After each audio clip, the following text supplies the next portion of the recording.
Hi there, and welcome to Be a Global Citizen, the podcast that explores the concept of global citizenship through the lens of value-creating education. My name is Scott Bauer, and I'm a SOCA researcher and educator. I hope you find the discussions, stories, and insights on this podcast to be valuable and inspiring as we strive to become global citizens who are committed to living a contributive life. Enjoy.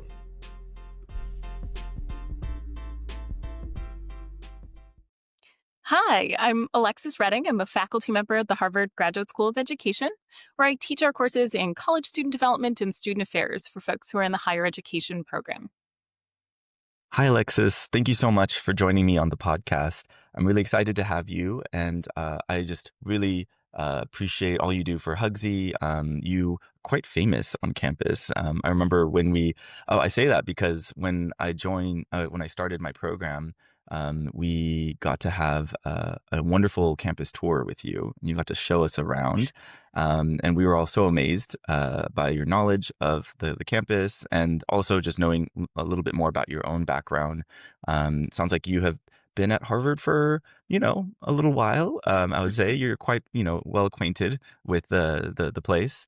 And then also you won a really important, prestigious award, which I'm Thank sure you. you probably wouldn't say it yourself because you're so modest, but I'll say it for you that the Morningstar Award is like very important and awesome and shows that you really care about the students and you do good research. So just all of that to say, I'm very excited to learn a little bit more about your story, the work that you're doing, what really gets you out of bed and gets you excited to go to class and to do the research. So wanted to pass it back to you and ask if you can maybe share some of the milestones of this Sure. incredible journey that you're on and that, kind of where you're looking ahead towards.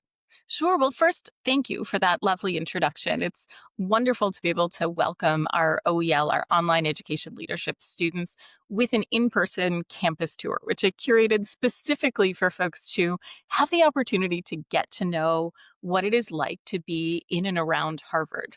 Our students, as you did, are in an online program for 2 years, but we have an opportunity to spend a week on campus getting to know each other, getting to know the place, and getting to know the program. And so I love being part of that. In terms of my journey, you are right that I've been around Harvard for a very, very long time. I'm a member of the class of 1998, so I began my Harvard journey in the mid 1990s. I then spent 10 years living overseas and working in Switzerland before I came back to the master's program at Hugsy in 2009. And my goal at that point was to spend 1 year answering the questions I had about the work that I was doing, supporting students, and then to pivot right back and to go into the workforce. And I realized in that process, the year that I spent on Appian Way with the incredible faculty at HGSE, that there were opportunities to continue to ask the questions that really mattered and to do what I do today, which is train student affairs practitioners and others who work with students and their families to provide the kinds of supports that young people need as they're navigating higher education. And so I transitioned into the doctoral program and after that joined the faculty. And so I have now been a member of the faculty for I think going on 7 years. So having the opportunity to teach students like the folks in OEL, like your cohort, as part of cohort 2. Thank you so much, Alexis. I was not part of the higher ed track, which there are two tracks, for OEL, higher ed and then pre-K through 12. So I am so sad if there is one regret, it was not taking a class with you. Oh, But it's really wonderful to have this time to connect now. absolutely. And there's a few things that already like jump out at me about this incredible tenure at Harvard that you have. But actually, one of the things that I wanted to maybe kind of like zoom in a little bit more was this mention of you living abroad. You said Switzerland. And I don't know if that was, for like, I think you said 10 years or It some was, yeah. extended period of time. But could you maybe speak a little bit about like, after graduating from college, what prompted you to go to Switzerland of all places? Sure. And what was the work that you were doing over that span of time? Great. Yes, if you mentioned living abroad on the Global Citizen podcast, it is natural that we would return to that topic. I'll even rewind a little to let you know, before I started college, I actually lived in France with my family. So I graduated high school in Paris, came to the United States for college. I'm born in Ann Arbor, Michigan, so I'm a Michigander, a U.S. citizen by birth, but had the opportunity to really experience what it was like to live abroad when I was still a teenager. After college, I was trying to figure out what to do next, like so many young people after they do their time as an undergrad. And unfortunately, my father fell ill, and my family was living in Switzerland at the time. So I had started a master's program, and I dropped out to go back home and to help out. He'd been diagnosed with cancer, and I thought, I can always go back to school, but it was my dad, and I'm an only child. It turns out, though, that going home to dote on your father and bring him tea and take good care of him is not always as welcome. He adores me, but was a very, very self-sufficient man and did not need me sort of, standing around the corner. Are you okay? Do you need anything 24/7? So he gently invited me to not spend all my time just caretaking for him, but to be doing things that were meaningful beyond the house. And so he suggested, you should go see if one of the local schools you could volunteer at. And I had always, at Harvard, I had helped to run a tutoring program as an undergrad. And so I'd always enjoyed tutoring. And I went to one of the local schools to see about helping out. And I ran into some parents in the parking lot as I was leaving. And one of them asked, do you tutor? I was like, oh, yeah, actually, I do. I've been tutoring for years. And I started, this was 1999.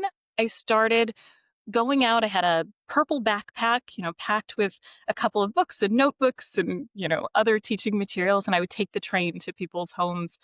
And I did that for about 6 months until the demand sort of outstripped what I could do going on the train back and forth to visit other people. So I took over a room in my parents' place and then eventually built it to a, freestanding schoolhouse. I had 14 tutors and counselors who worked for me while I was there. And our goal singularly was to help students who were not thriving for whatever that reason was. And so that means we were working with students who had um, learning challenges, who had other challenges that kept them from learning in the traditional way in the classroom. And at the time, there weren't great supports.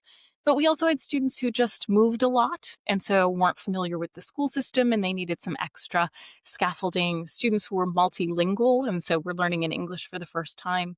And then students who had psychological challenges that they were navigating, mental health issues that were either keeping them out of the classroom full time or just getting in the way of really being engaged. And so we really saw ourselves as this one-stop place where if you were not thriving in school, there was somebody on our staff who could sit and help figure out how to help get you to the other side.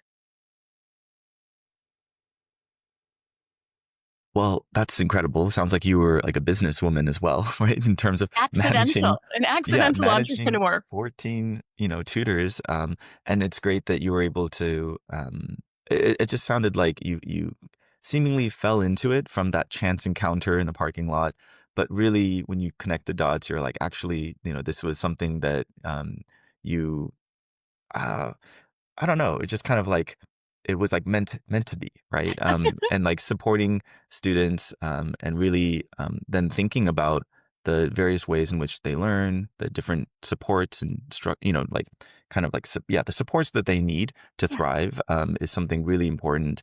And I would imagine with some of them being multilingual, coming from different countries, different family backgrounds, it really presented new and exciting opportunities because each student is a world unto themselves, and so absolutely. you could probably think of it, you and the 14 tutors as like these individual kind of puzzles, right? Of like how do we really see the bigger picture, but then dial into what is that one puzzle piece that Yeah, is missing that we need to fit in, and that actually kind of makes me think a little bit about one of the recent schools that I worked for, that in a similar way, I think really resonates with this idea of like helping students who are not thriving and who, inherently like each student learns differently and experiences school differently. But yeah, it was a school called Fusion Academy. So if you're familiar, it seems like you I'm kind of not. like you already were building out that model before, maybe even they did. But that's incredible. So, you kind of like turned a very difficult situation, like filled with different emotions regarding your family and specifically your father, into one where, hey, like it's these things are not mutually exclusive. I can still care for my father and be Yes. present while still advancing my career and my genuine interests, within education. So was that like this 10-year period where you were building out this tutoring company? What you said that, like, okay, there was a moment where you said, like, I need to really like hone in and like study more, in graduate school. Yeah. Um, how does one arrive at that kind of moment of like decision? Because, Yeah. 10 years, you built out a company, like most people would think that's pretty good and you just want to stay on it, but you just left Switzerland. So like, what prompted you to do that? Did. It was one of those leap of faith moments. I think for a couple of years before I left, I just had this growing sense that I couldn't find the answers to the questions I had about how to serve my students best. That for the first 7 years, I did every professional development program that I could find. I did every summer institute. I did every training program.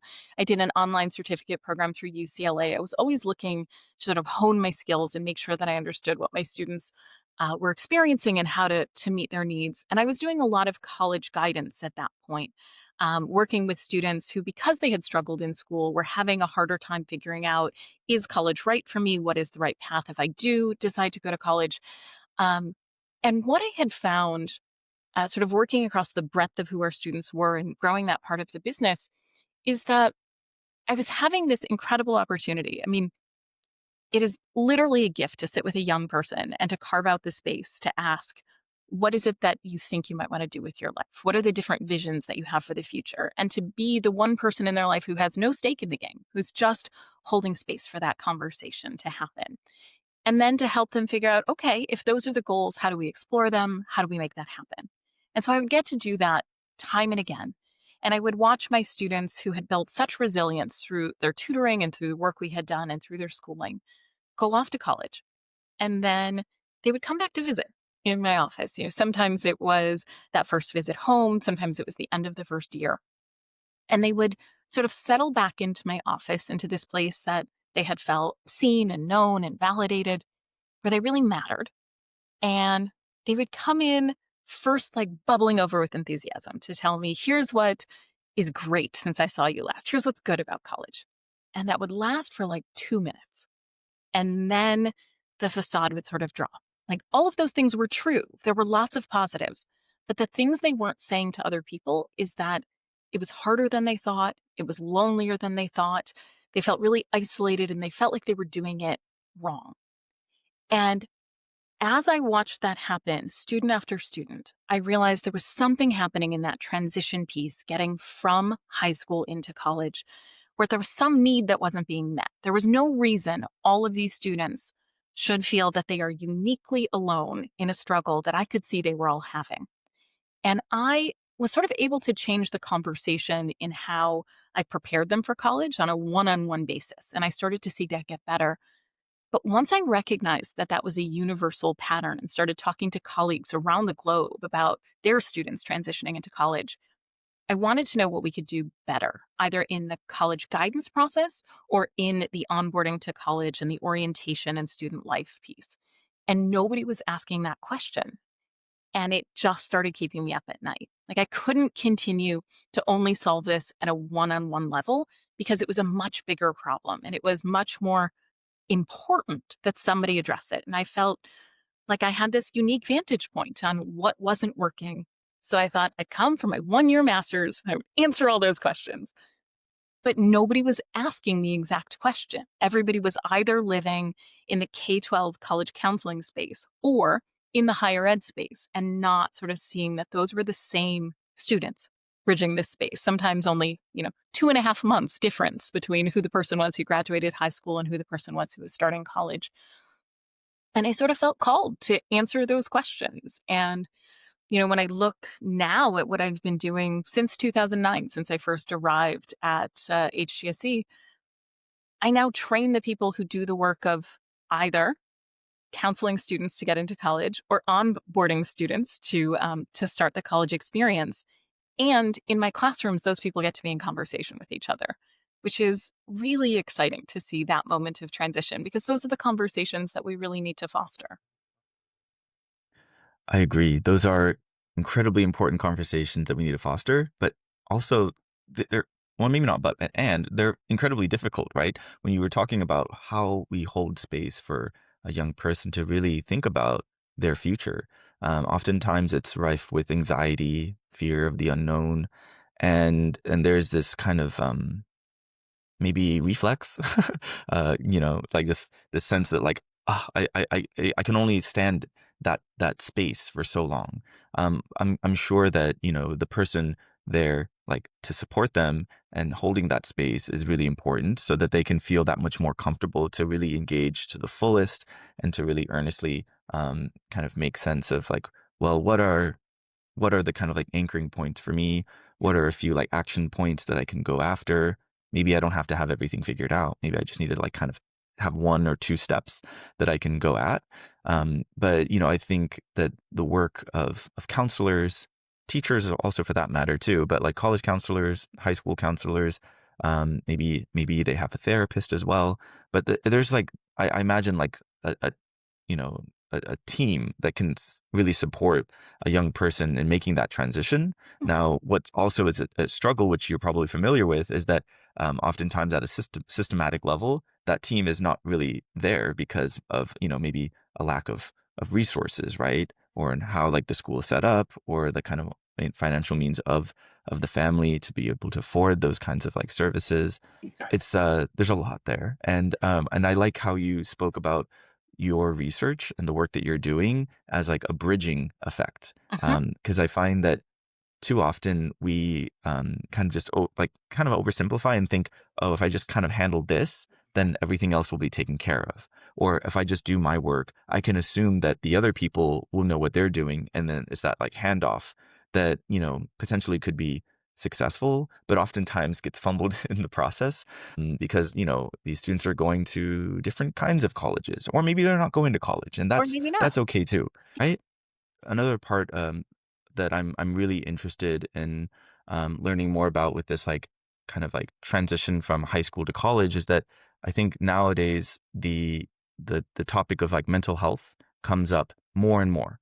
Absolutely. And for myself, I graduated high school in 2011, Mhm. and I'll be honest, I don't think the word mental health or even just the word anxiety was actually kind of like active vocabulary for a lot of people. And so I'm just curious, like, in this period of time from when you started your graduate studies up until now, could you speak about like how has the conversation around mental health, specifically in this transition from high school to college, um, changed, evolved? I'm just curious because I would guess that it's become a lot more prevalent, and that's a good thing. But kind of from your background, could you speak to that? Absolutely. I really appreciate that question, because I think our conversation around mental health has changed profoundly. And I do see that as a very good thing. As you know, because you've heard me present before, I do a lot of research with archival materials from the 40s and 50s through the 1970s. And one of the interesting things that we have found in that research is that the challenges students are experiencing, the loneliness that they are experiencing, that struggle to find friends and build a sense of belonging, which we assume to be new because we're hearing about it now, is not actually new. Or the anxiety and the disconnect that students feel, the pressure that they feel to do well, we also assume is a 20th or like late 20th, early 21st century construct. And it's not. We have students in the 1940s talking about not being able to get out of bed because they're so scared to show up and not do well, about that pressure to disappoint their parents. And so it's exciting to me to know that students now feel empowered to name what those struggles are. And that gives us the opportunity to help them address those struggles and to make them feel not so alone in the process. That is a moment for transformational change. That if the 40s, through the 70s, through when I was a college student at the end of the 1990s, if that was not common vocabulary, if that was not something students felt safe to name for each other, every single person felt alone. And we now have the opportunity to validate and let students know that they're not alone, that it is actually typical, normal, developmental to feel lonely and to have a struggle to, build a sense of community and friendship on campus. I have a new book coming out in April called Mental Health in College. I mean, literally right there on the cover. That's what we're talking about, mental health in college. And one of the driving ideas behind it is that there are really two conversations around mental health that we need to be having. And it's that there is not one singular thing happening. There are students who have a clinical diagnosis who are going to need a counseling center and that kind of support. And the majority of students don't meet that threshold because what they're experiencing is a typical and developmental challenge of what it is to be in a moment of transition, to be shifting from the high school environment into college, to feel lonely and disconnected, and that you can't quite find your people. And what we're trying to do is to parse that conversation so that the student who's feeling lonely can name that, and so that their family, the faculty members, the administrators don't panic the second they hear that somebody's feeling lonely. If we can name that as, oh no, that's just part of this process. That is expected. And by doing that, what we actually empower all students to do is not only name their experiences, but it lightens the load on the counseling center because everybody's getting a referral because we instantly panic and think it might be a big thing. And we don't want to miss that. Of course, we don't want to miss that. But if we can lighten the load, it actually creates access points for the students who actually do need counseling. And so we're creating, we hope, through this conversation, a really caring community where we can meet both of those needs at once. That's really powerful what you talked about with naming of the emotion, and then also in a way, you didn't frame it this way, so correct me if I'm wrong, but Sure. it's kind of like kind of like normalizing that like developmental. I think you referred to it as like developmental challenge of like experiencing something like loneliness or disconnection, Yeah. but saying like that is okay, right? This is actually what everyone should be expressing. If you weren't, then I actually might tap you on the shoulder and be like, "Is everything really okay?" That kind of level of like kind of normalizing because I think as like just humans we are social animals that Yeah. kind of really look to those around us. But Yes. then I think one big change maybe from the previous decades that you were talking about from like the 40s all the way up until now is the prevalence of social media. Yeah. I'm sure you've thought a lot about this. So could you could you maybe speak a little bit about with those efforts of like naming it, having that caring community, and having additional resources for those who really need it and are experiencing like greater um, hardships in the mental health sphere. Like, how does social media kind of like I don't know if it's throw a wrench in all of that or kind of like or it's like a treadmill where suddenly they hit like speed up and it goes a little faster. But like what are the conversations that you've had with other professionals in that space around social media and how that's affecting young people today? Yeah, I mean, it really is. There are two things going on at once. There is the challenge that is going on through social comparison, which is obviously exacerbated through social media. But there is then this aspect of exactly what you named, which is that we now have more of a language. It's more common to talk about anxiety and the feelings that we're having. And a lot of that does come through social media of people who actually have access to the language, to the conversation, to seeing that other people are struggling. And so those two things happening simultaneously creates an interesting puzzle for us.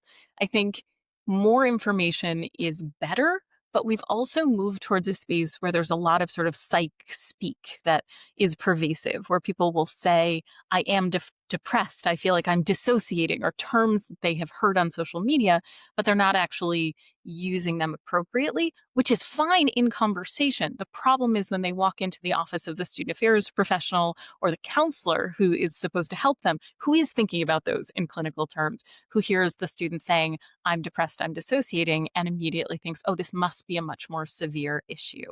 And so it's on us to then interrogate. So what does that mean to you that you're depressed? And where is that a diagnosis you've had, or is that something you're figuring out for yourself? And then can open up a really robust conversation of, what are you really experiencing? And figure out, do they need a referral? Is this somebody who needs clinical counseling? If so, great. We know exactly where to send them. But if that's just the term that they're using and it's because, you know, grades aren't great, it's getting colder, we miss home, then that's a different kind of conversation that we might have. And what's important to me in that is recognizing that not all students are going to show up at the counseling center. Either there might be an impediment to getting access because it's so crowded and there's a wait list, or we're hearing a lot more students who are averse to going to the counseling center because they're worried that might somehow impact their standing at the school, that would have a negative impact on them. Or they show up at the counseling center and they don't love the counselor, or they don't feel that their counselor, shares their identity, shares their lived experience. It's, knows a perspective from which they're coming. And so that can't be the only answer. We have to make sure that we're opening up this space to figure out who really needs to be encouraged to go so that we can demystify some of those experiences and help them, and who can be helped in all of these other settings that we have across a caring campus. Yeah, no, that's it's. There's so many thoughts running through my head right now from from what you shared, because like social media. I mean, while in this case we're like kind of looking and focusing on young people, teenagers making this transition. Um, it's affecting everyone, right? And so I think that there's this like kind of collective feeling of like, ugh, it's like weighing us down, or it's distracting us, and it's, broadly speaking, a negative bad thing. But you were saying actually in some ways it's actually it can be seen as something positive as well, and discussing the language or the naming effect. But of course there's certain caveats to that, Yeah. because it's one thing to like kind of speak from your own like felt experience, but then another one for an actual professional to understand it in clinical terms that kind of entail real like kind of procedures and even medication, and potentially even treatment centers, right? Because there's such I think a fast growing kind of industry of support specifically for those who truly are in those depressive, almost manic periods where they are no longer to kind of cope in a way that's like it's kind of more self-regulating. So mental health is very much, I think, in the minds of a lot of people, and there's like this kind of like concern of like maybe, I don't know, is it like has it always been this like widely felt? I mean, I think this kind of goes back to your research that you were talking about, that like, yeah, I mean, like different generations have experienced these emotions and these feelings and these transitions. So is it more of just like, because we are like able to see it more clearly, it's like a veil has been lifted? Do you think that that's more of the case? Or again, is it just like kind of there's these layers of like, now we have like, you know, different technologies that are just making it that much more obvious and more present? Yeah. I think it's not either or. I think this is one of those both and. I think Hmm. social media is giving us a language. It's making it more likely for people to be able to speak out and to get diagnoses. Um, the question is, do we have a higher prevalence of those things? And that's a clinical question, and one that I can't answer. But what I can Hmm. answer from the perspective of a college student struggling is that for 80 years of recordings that I listened to of students who are talking about their experiences, they have had similar struggles. The struggles around the anxiety that they're feeling to achieve, the struggle and the pressure that they're feeling to live up to expectations, and how hard it is to ask the big developmental questions. Who am I? What do I want out of my life? Who do I want with me on the journey? Those are scary and intimidating questions, but framed the right way and with the right scaffolding, what an incredible opportunity and what a privilege to get to ask those things of what do I want out of my life. And we don't Hmm. do a good enough job of letting students see what a privilege that is, and also helping them to understand that there is the opportunity to course correct. We tend to live in a conversation that, you'll pick your job out of college and that is your job for the rest of your life. Or you'll pick your job out of high school and that is your job for the rest of your life. The reality is most people are going to pivot and have many different careers throughout their lives. That takes the pressure off instantly. But our young person who's making that choice doesn't necessarily realize that. And we can reframe the conversation to make sure that they feel it that way too. I just felt the pressure lift off my shoulders when you said that. Well, good. I love that. I love to have the pressure lifting. I mean, it's amazing when you start talking to people, especially, I'm 50 now, ask somebody who's 50 about their career or their job, and they will tell you about the four things that they've done along the way, right? But that's not the Right. story we tell young people. We tell them, well, I am a this thing. And the assumption is you've Mhm. always been that. But I needed to be an entrepreneur. I needed to be a college counselor in order to have the lived experience that allows me to ask the questions that make me, I hope, a good teacher today, that help me help my students to do those things. And so being able to connect those dots as we're telling our journey, I think can help take some of those pressures away from young people because it is complicated. It's a windy road. And it should be a complicated and windy road. Like, what a gift it is to be able to try on different versions of a future and discard the ones that don't fit and lean into the ones that do and figure it out along the way with the people who matter to you and who care about you. So I feel like with like when I so growing up, like big influence on me was my mother. Like I think a lot of people really, have deep, debts of gratitude for their moms. And I would hear her story and she was a nurse. She still is a nurse. And it was that kind of thing where like she just kind of like knew like this is what her career is going to be. And it's been like over 3 decades Yeah. and she's still at the same, like she's still in the same job, same hospital.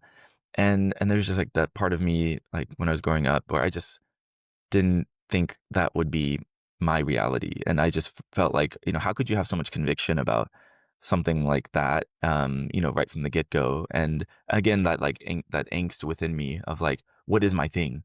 What is my thing? Yeah. I don't know, but like I can't tell people I don't know because I'm forced into this transition where there's only this kind of window of opportunity seemingly, right? Yes. Now there's this thing called a gap year, which wasn't I really, mean, I know, right? It absolutely. takes off that pressure. And oftentimes people do the gap year to do exactly what you were talking about of like lived experience. Yeah. Do something that's not necessarily studying for a test or writing an essay or whatever it might be.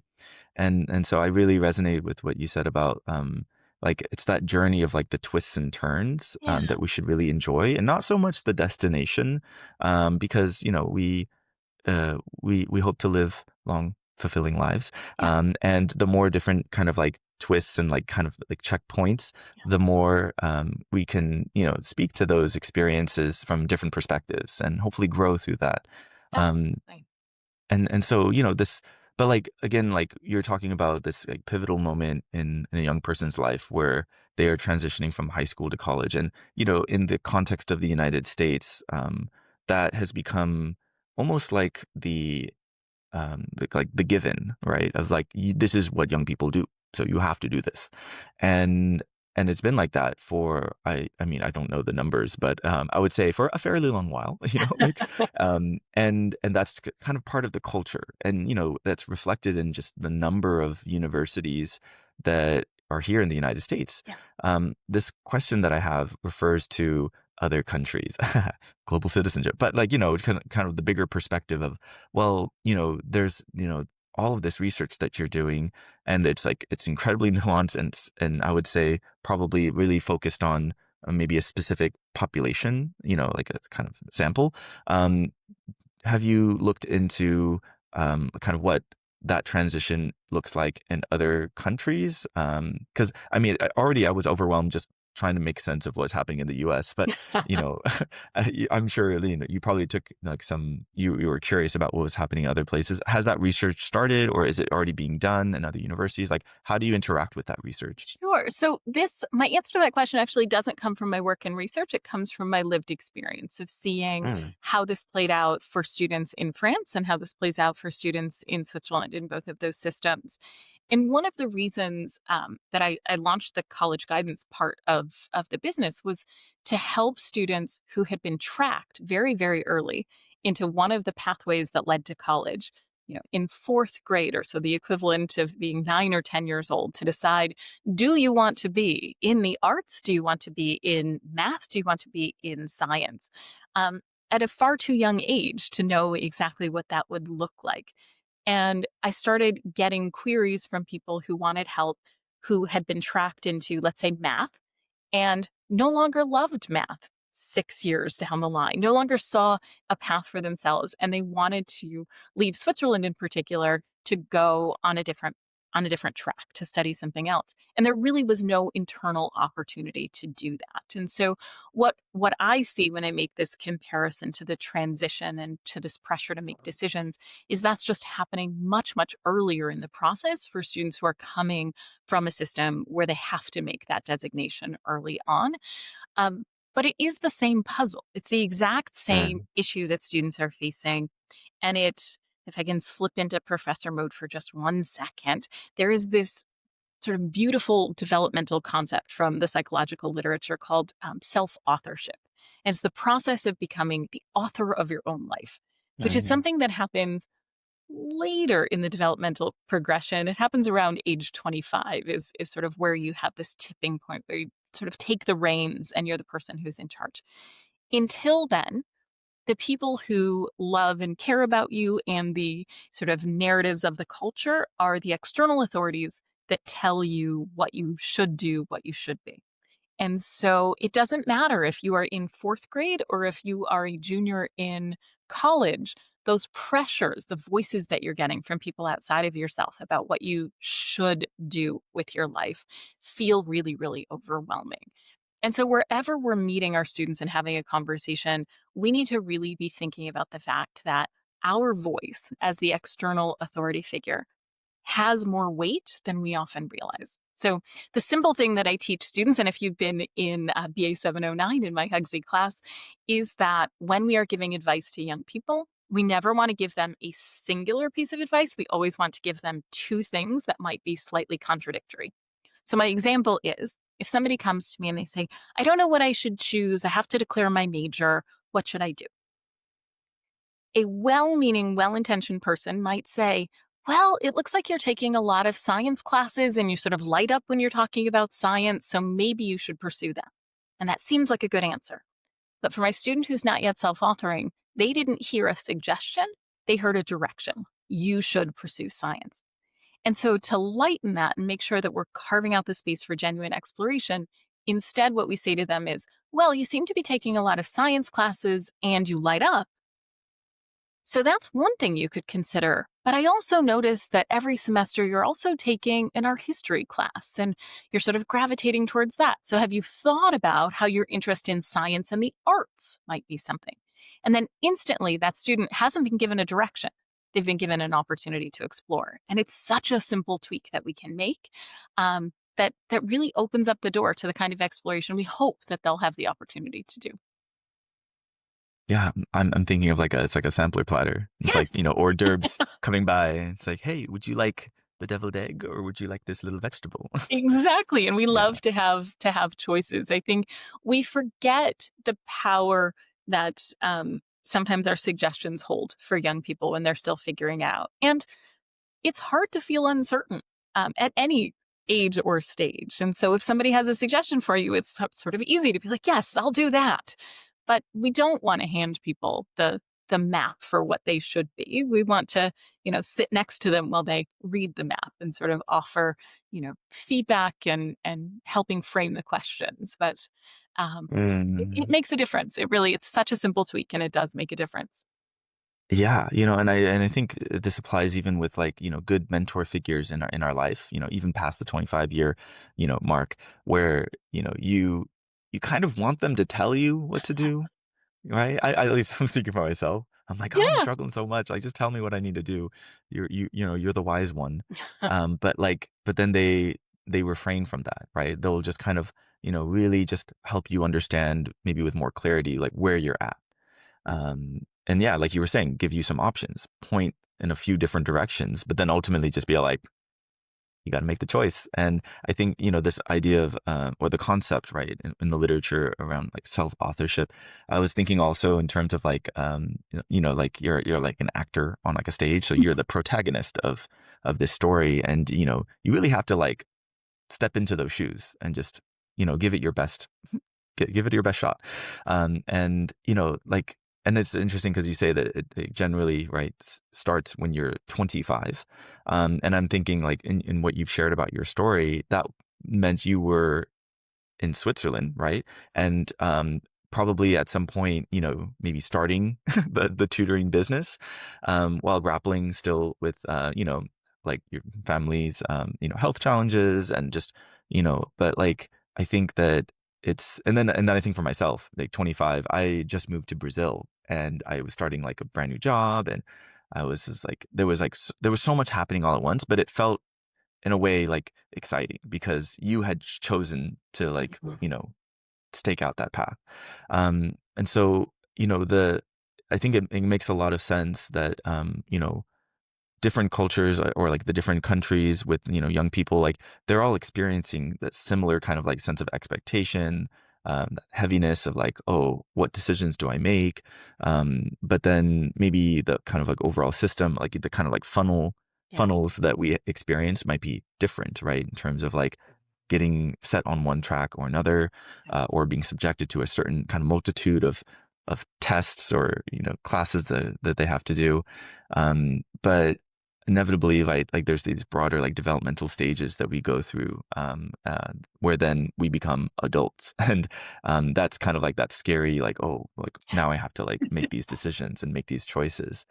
So like, like, I want to like bring the conversation a little bit more to like this idea of global citizenship, and if it feels right, you have had experience, right, as a teenager in France, and then as a young adult in Switzerland, and then coming back to the US, and I'm sure you've traveled a whole bunch, even after that, and in between.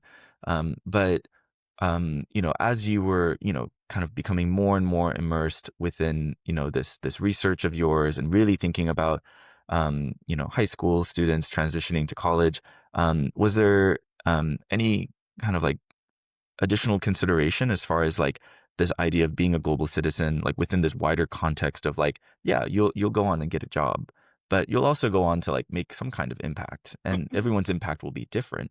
But how does that like kind of influence like the conversations that you have with the student, or maybe just for yourself, your conception of like, how do I even approach this young person, setting them up for the real world kind of thing? I mean, I love that question and I'm delighted to answer it, but I just want to flip it on you first. Since this is your Global Citizen podcast, you are an educator. How do you think about that? Yeah. So, the notion of like global citizenship for me, I've kind of found that it's, similar to what you were talking about. It has to be like rooted in like lived experiences, Mhm. but also like the deeper values that help us form our own sense of like identity. Oftentimes, those values, they come to us in the formative years when we're young. So, there's going to be influences from like the local culture, but also from the family unit, from friends, right? And I think that, when we get to that point of, yeah, self-authorship that you're talking about, it really gets to this feeling of how are my actions impacting those around me, Mhm. right? In terms of like perception, but also like, what is this really like leading towards? And so then that speaks to a deeper purpose of like maybe one's mission in life. And so, it's not necessarily that like, oh, did you live in France, Switzerland, or Brazil, and like, oh, that makes you a global citizen. I mean, I think it helps us to understand how we are expansive beings, and that we experience a lot, and we're kind of piecing our story together, as in real time, like. But it also, I think, really like helps us to understand that like our sphere of influence is also, it should be expanding, and it's towards like I would say more altruistic kind of purpose, rather than like, I just need to make more money, right? It's like, well, you make money for what purpose as well? So those are kind of like the broad parameters of like how I think about global citizenship, Yeah. but by no means do I say like, you know that's what everyone should necessarily think, because I think it's also an exercise, like, Yeah. like how we make sense of mental health. I'm sure you can probably find a really great definition and that's it. But how that then is expressed will be different from the times that we live in, as well as from the specific individual that we're talking with. So I like to think global citizenship is just as kind of varied and diverse in how that is expressed. So does that help? Oh, it does. I Okay. love hearing your answer, and I knew that it would be a robust and very thoughtful one. I I I think for me, it's not just about global citizenship. It's also about the piece of local citizenship. And I think the sort of distinction for me, and having lived abroad and worked with people from around the globe, is that I have one singular lived experience, and whoever I am sitting across from, I do not know their perspective and their experience of the world. And when I'm with someone who has had a fundamentally different experience from the outside, who is from the other side of the globe, I know that their perspective is different. And I sometimes know to interrogate that more and to open up space for more questions. I am always sort of prompting myself to remember to ask those questions of people who were born in the same town I was born in, or who currently live in the same town that I live in, because there's such beautiful connectivity between us all that we can find in those questions. But there are such profound differences as well in how we each navigate those spaces. And so I think to be a really good global citizen, we have to turn those questions and ask them locally too. Yeah, and it's spoken like a true researcher because it's, you need good questions. And I think also that you brought up, the fact that while there are similarities, maybe in terms of like, hey, we're from the same hometown, or from the same country even, right? But then there comes like these differences. And so much of like, just even the word differences, like it can be, I don't know if it's triggering, but it points to something that I think is, kind of like happening in real time, especially in the US, of kind of conflict, right? Of like not wanting to confront something head on, Yeah. or if confronting head on, domineering and just kind of going, full force and winning in that sense. And I feel like, also global citizenship really recognizes that, like, yeah, the different realities, different worlds, Yeah. and how we experience them, will inevitably be different. But there is something about like how we can like engage others in more of like a dialogue to kind of like share out, this is kind of where I'm coming from, but then also be receptive to what they're sharing as well. And it's difficult when it's like a fundamental disagreement. But I think it also goes back, and this is like a full circle moment of like, how do we hold that space? Yes, absolutely. Whether it's in like a counseling office, or you're just like at a family dinner and you're talking with someone who just has very different opinions. Like, how do you hold that space? Yeah. Actually, that's a good question. How do you hold that space? Because is it just a matter of patience? Um, Ooh. or or is it a judgment call? Being like, I can hold the space for this long, and then I'm gonna go. um, I think so. For me, I have a fundamental curiosity about human beings and their experience in the world. And I think that comes from both, my family. I moved about every 2 years when I was growing up. And so I was always the new kid coming in and looking around and trying to figure out what are the norms. And sometimes that move was an hour down the road, and sometimes that move was across an ocean. I was also raised, my father was an archaeologist. And so his work Mhm. was trying to piece together, the lives of people in the past who could no longer speak, but were speaking through artifacts to try to figure those things out.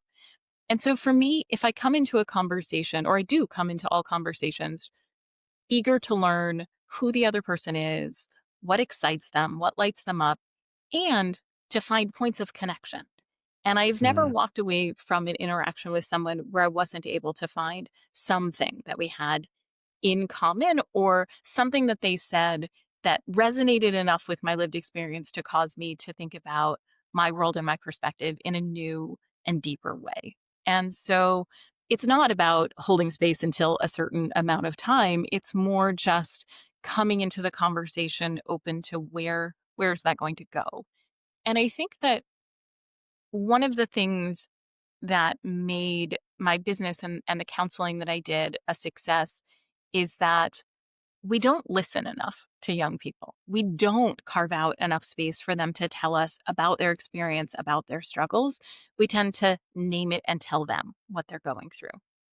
And it is amazing and empowering to watch a young person go from well, you're not going to understand, or I don't want to name it, or you won't get it, to oh, this is a safe space to share that. that's incredibly empowering. And to do that or to be that for somebody is a real gift. And so I try to go in, especially to conversations with my students, with anybody who's struggling with that perspective in mind, is I might be the only person who is carving out the time to really listen to what they're saying. Mm. Yeah, yeah. This idea of like it's like deep listening. Deep listening. Um, Yes. yeah. Actually, I just like I read something from the Buddhist monk Thich Nhat Hanh. Mhm. Also, oh gosh, who was it that yeah, Timothy McCarthy. Yeah. He was he loved he made us read he didn't make us, but it was on the syllabus. We read one of his books, and he talked about how brave communication is about like deep listening and loving speech.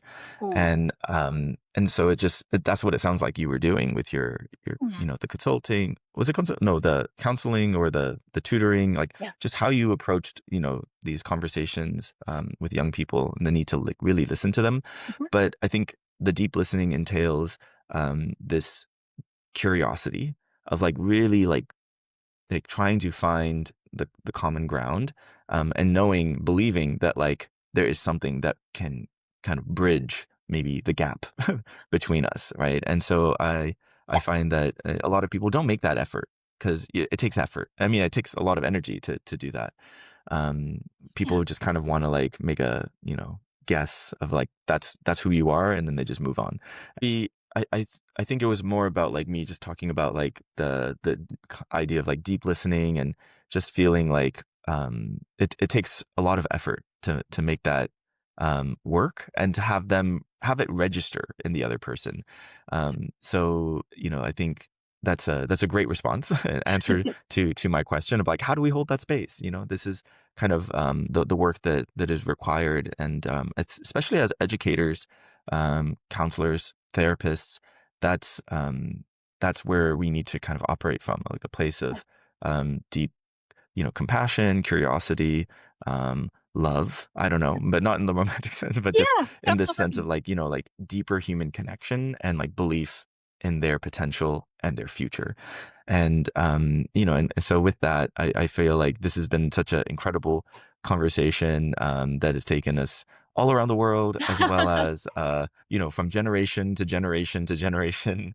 And I think, the topic of mental health in college, also the name of your book, great title, by the way, Thank you. is just so needed. And I think as higher ed continues to pivot Mhm. and change and buckle under the pressure and all the things, I think really mental health is something that will be even more talked about. And I really hope that more people pay close attention to the research that you're putting out there. So, last question I wanted to ask you: book or movie recommendation? Yes. Any suggestions for our listeners? So based on our conversation, actually, I have a recommendation, and it is a book written by my wife called Reinventing You. And it is about how we change course correct, explore, sort of pivot along the journey of figuring out who we're going to be. And so, based on our conversation about career guidance and exploration, I think that is the right fit for today. Also, she's a fantastic author. Highly recommended. Not biased in the least. I mean, even without bias, she's a fantastic author. I love. Well, yeah, I definitely want to check it out, and I love the title, "Reinventing You." Yes. I feel like in a way we should be in a state of constantly reinventing ourselves. Maybe not like, like every single day, but with this notion, because that sounds exhausting. But having these like checkpoints and like, these ways in which we can really see ourselves kind of strive towards goals, Yes. realize the goals, experience, victory or maybe heartache or maybe both, Yes. and recognize that, yeah, life is long and you should enjoy it. So Exactly. thank you Exactly. for that recommendation. And yeah, this kind of brings us to the end of our conversation. Great. Alexis, thank you so much Of course. for taking the time and sharing your experiences and your vast knowledge and of the research. And only thing left to do is pass it over to you for any final words or any final thoughts. I want to say thank you both for the opportunity to be in conversation today and for the podcast in general, because after your invitation, I did a deep dive of listening to former students and colleagues tell their stories. And it's such a beautiful archive. And as someone who does archival research on stories, what an incredible trove of materials for all of us today. But 20 years from now, how fascinating will it be for people to be able to listen to what you've captured? So thank you for including me in this really special collection of voices. It's an honor to have met you and spent some time doing this, and now to be part of this growing collection of voices.